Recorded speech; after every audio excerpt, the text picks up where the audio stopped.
This is a true story, a real story, as real as these 19-year-old shoes that I hiked the Alps with the first time. This is a story of two philosophical trips. One when I was 19, and then one when I'm 37, 2 years ago. Both of them were in search of Europe's existential bad boy, Friedrich Nietzsche. So most of us know Nietzsche by his bumper sticker slogans. God is dead. What doesn't kill you makes you stronger. The Übermensch, this sort of ideal of existential individualism, Promethean individualism. Many young people are drawn to Nietzsche, and I was one of them, drawn to this individualism when I was 19. So how did this journey begin? When I was 19, it began this way. I was in college in central Pennsylvania, very cloistered, small community. I was a junior philosophy major, and at the end of my junior year, I was writing a thesis on Nietzsche, his will to power, and genius and insanity. At the end of that semester, my professor, Douglas Anderson, and the professor who was teaching me Nietzsche at the time, Dan Conway, handed me an unmarked envelope, and in that envelope was $3,000. And they said, "You should go somewhere. You've never been outside of central Pennsylvania. You're studying Nietzsche, and we have a trip set up for you. 9 weeks in Sils Maria, where Nietzsche summered. And we already have the accommodations laid out for you. You're going to stay in the Nietzsche house, which is now a museum, but they had called the curator of the museum, and he was going to let me stay next to Nietzsche's room for 9 weeks. That's what I did. I went there. And when you go in search of Nietzschean transcendence when you're 19 and you're obsessed with the will to power and individualism, sometimes things go a little off the rails. And they did, in a very radical way for me. So, when Nietzsche says God is dead, what he means is that the conventions of our lives, church, state, family, culture, these institutions do not have the same grip on us as individuals as they once did historically.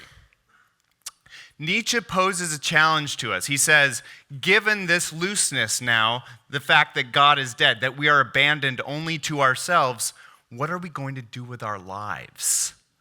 What are we going to do with the choices we have? Nietzsche gives us radical freedom. Okay?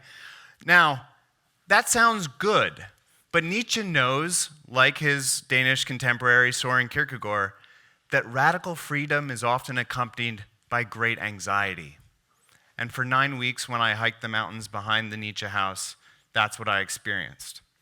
It was my first bout with acute anxiety, acute depression, and what turned out to be an acute eating disorder. It didn't go well. I got lost for 3 days in the mountains, wearing these, and wearing basically this. And it turns out even in the summer, the Alps can be cold. And so I ended up with this, a scar on my right and left ear, which was from frost nip. It didn't go well. So I went back home. Fast forward 17 years. My anxiety, depression, and suicidal ideations had been in some ways contained by a medical cocktail, okay? And I had managed to get myself into a first marriage, out of a first marriage, into a second marriage, and now I had a 4-year-old daughter with a loving wife, and I was bathing this loving daughter. And she reached up and said, "Papa, what happened to your ear?" And it was this moment where I thought, oh my gosh, maybe Nietzsche should be returned to. Maybe we should see what happens when we go back to him.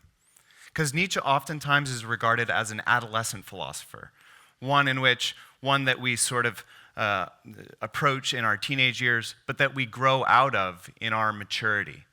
But I think, as I've approached 40, I now think that Nietzsche's Übermensch, this transcendent ideal, is best suited to those people who are cresting middle age, those people who, in fact, need to ask themselves, can I be otherwise?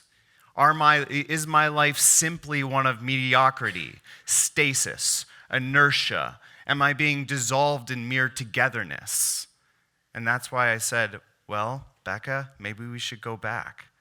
And that's what we did.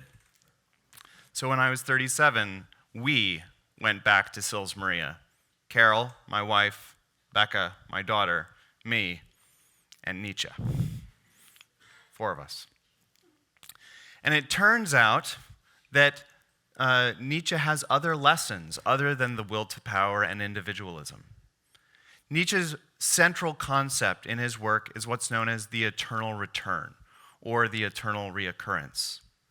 And the eternal reoccurrence is a thought experiment that Nietzsche gives us, and he says this to us. He says, imagine a demon comes to you in your loneliest of lonelies and says the following thing to you. Says, would you be willing to live this moment exactly the same? Not once, not twice, not a dozen times, but an infinite number of times. And would that thought, that eternal return, would it elevate your soul or would it crush you?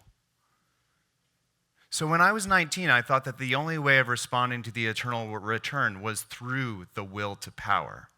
This idea that what human beings find most meaningful is the exercising of a great will. These moments where an individual can show him or herself, right? These were the moments that we would be willing to live over. When I talk to my 19-year-old students today, I say, what moments would you be willing to live over? And usually my 19-year-old men raise their hand. They say, when I hit that home run, when I was exercising that will to power, right? But it turns out that 30 and 40 and 50-year-old life does not merely consist in wills to power or in the will to power. It consists in times when our will to power fails us, or when we exercise it in dangerous or destructive ways, when we hurt ourselves or hurt others. Nietzsche knows that. In fact, later in his life, Nietzsche was not strong, but deeply vulnerable. And if anything, hiking with Nietzsche is the tale of 2 stories, a tale of Nietzsche at 19, this individualism, and then something different when you read Nietzsche again. Now, it turns out that the eternal return can be satisfied in another way, apart from the will to power. The will to power is part of it, but so too is what Nietzsche calls the amor fati. Now, the amor fati, what he says, is the love of fate. He says that not only do we have to exercise our will, but we have to realize that life actually consists, for the most part, of moments when we feel vulnerable, hurt, when we fail ourselves and when we fail others. And what I found out is that in terms of parenting, there are plenty of those moments. Okay? So in light of that fact, you have to cultivate, Nietzsche says, the love of fate. That we have to love not only those moments that are most glorious about us, but those moments that are most humiliating, embarrassing, despicable.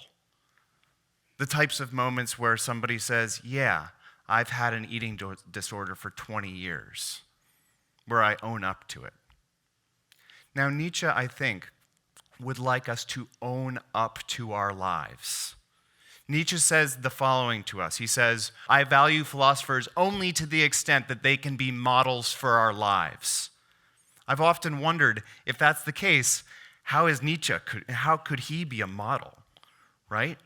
He didn't have any very functional relationships. He had a very vexed relationship with his family. He had a tragic end that most people would say is one of insanity. But Nietzsche does do something for us, and in fact does something for us as our hair turns gray. He asks us to own up to our lives. That the point of life is not to get to the top of the mountain, as I thought it was at 19, and as I thought, oh, you get there only by yourself. But rather perhaps to walk with others, to slip with others, to own up to the ways that we slip and fall and get muddy. Maybe that's the point of life. And Nietzsche says, if that is the point of life, perhaps that's where, in his words, we become who we are.